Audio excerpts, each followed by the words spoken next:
Hello, good morning, good afternoon, good evening, and welcome back to the channel where today I'm going to be sharing my thoughts and opinions on the topic of leaving BookTube and wondering whether I should be leaving BookTube.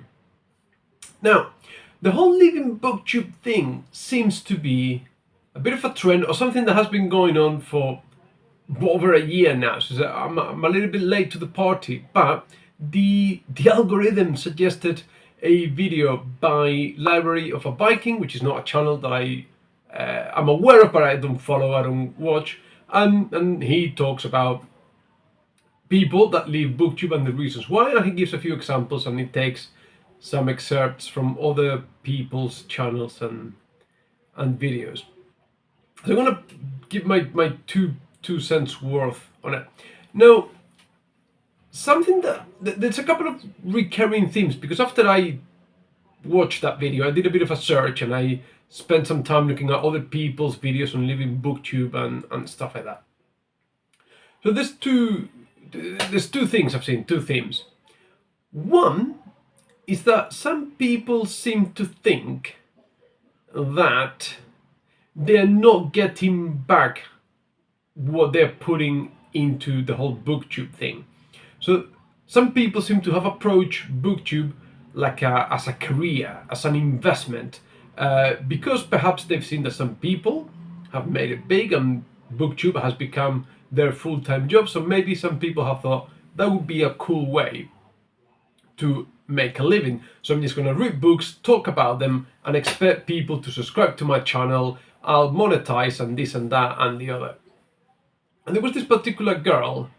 I don't want to bash anyone, but from watching her video, there was a first,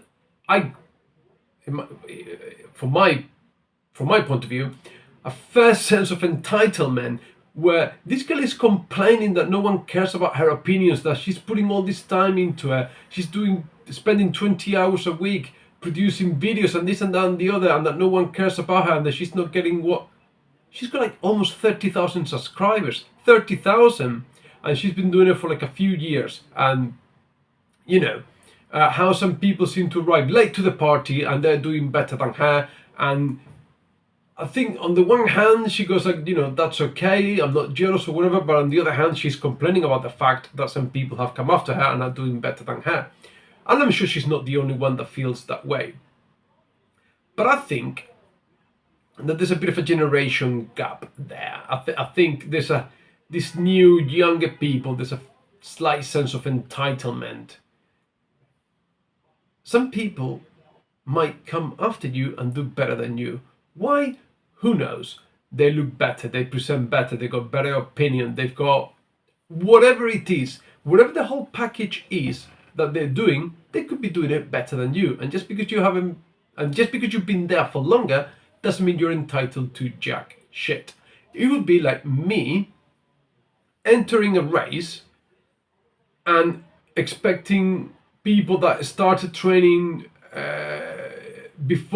after me to not do better than me. That's ridiculous. Maybe these people have never tried and failed at anything, or they've never done something for a long-term goal, or just approaching it for the wrong reasons. When I started long distance running, I did it for myself to see how good I could be. I was not checking myself against other people. Yeah, obviously, there's a fair element of competition, and one way you get better is by competing against people that are a little bit better than you. But if you're new to something, if you're new to BookTube and your yardstick are people with 500,000 subscribers, things are not going to go well for you. And incidentally, in general, no one gives a shit about anyone's opinions. You watching me now talking about this, you don't give a shit about me talking about this. But maybe you want to agree or disagree, and that's part of the thing. That's part of the thing. And no one owes me anything. I could sit here and moan and complain. I've been doing this for 5 years. I haven't even got 1,000 subscribers.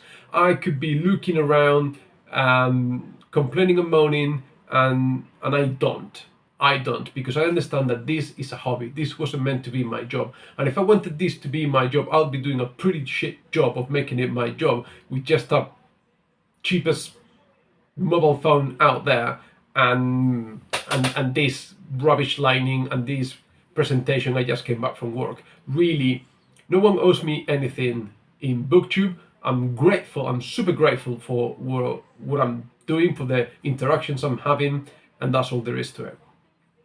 A second thing that I've seen around BookTube is that people seem to have undergone personal trauma and needed therapy to overcome the fact that people may not be particularly nice to you on the internet.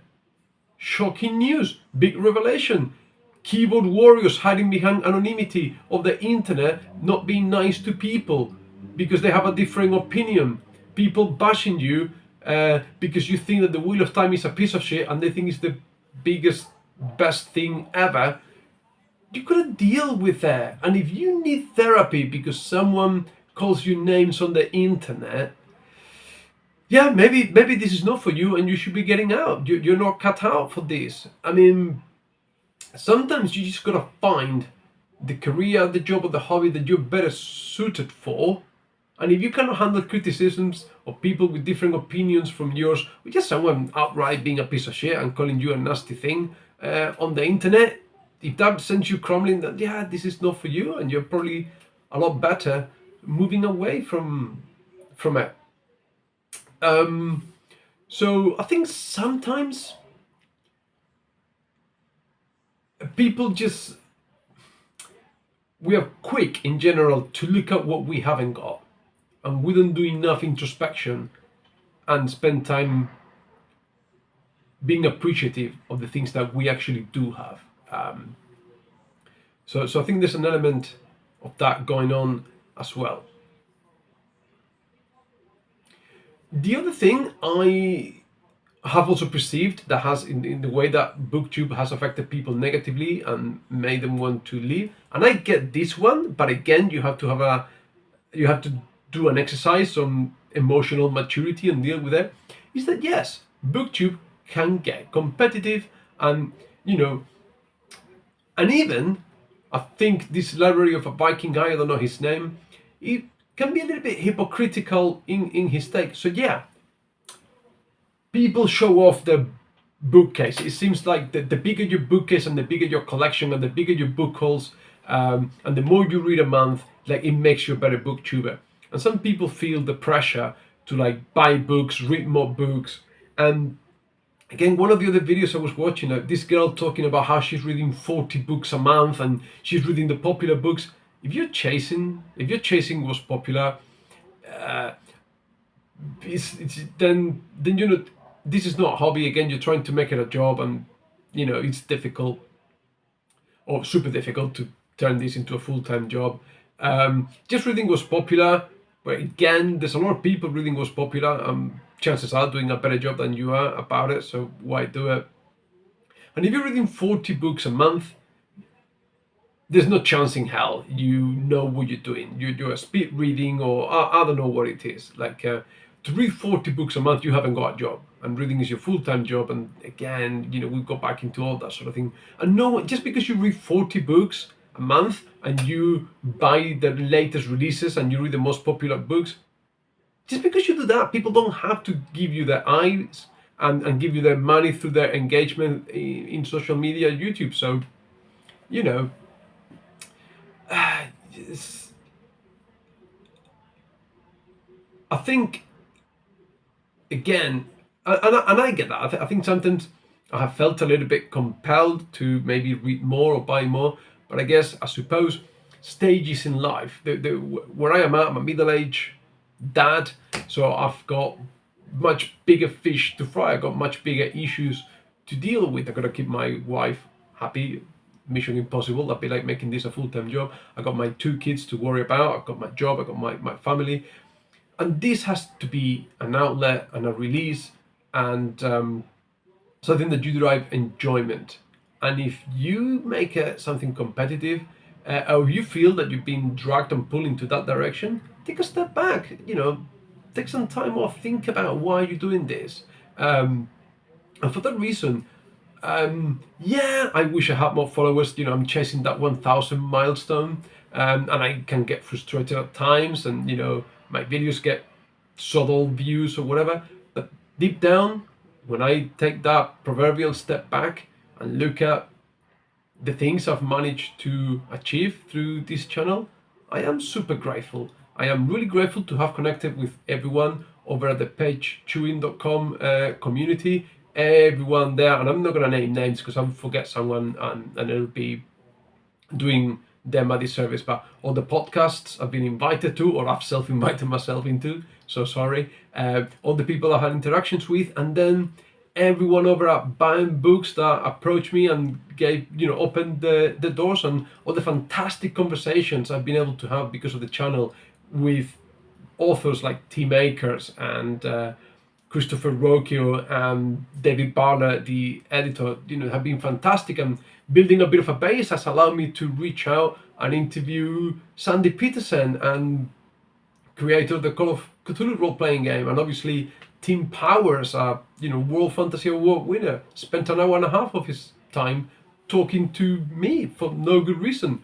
So how can I complain when I've done that? If you sort of get to spend time talking to your childhood heroes, you know, again, author Ben Riggs, a historian of role-playing games, which I love, I've done that.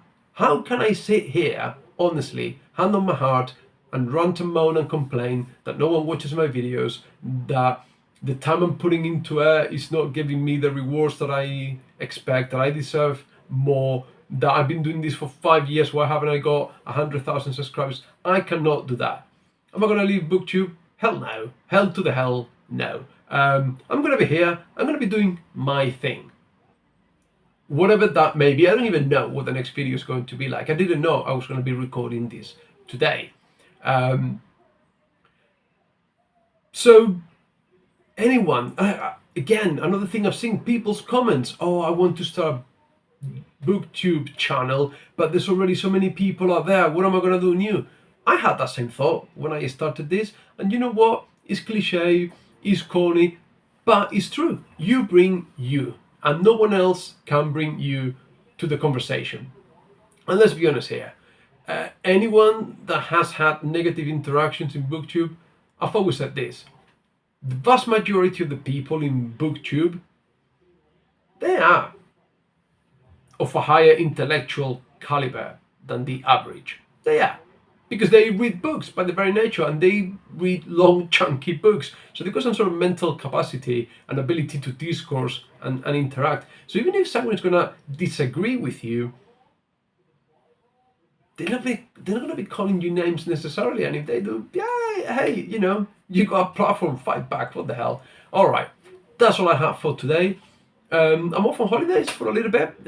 Local festivities here, so nice to break away, go visit the family, take the kids to see the grandparents, do something else, take a little break, and enjoy the time that we have, because that's what this is all about. Everyone, as usual, I am super grateful. I am very, very grateful to everyone that I've ever talked to, and I've forgotten, which is why I shouldn't name people, but you know, Robert Bone, Holly Tinsley, Joe Oliveira from Afterlight Comics, check him out. Fantastic. Every interaction I've had in the channel has been amazing. Thank you, everyone. Take lots and lots of care, and I'll see you soon. Bye.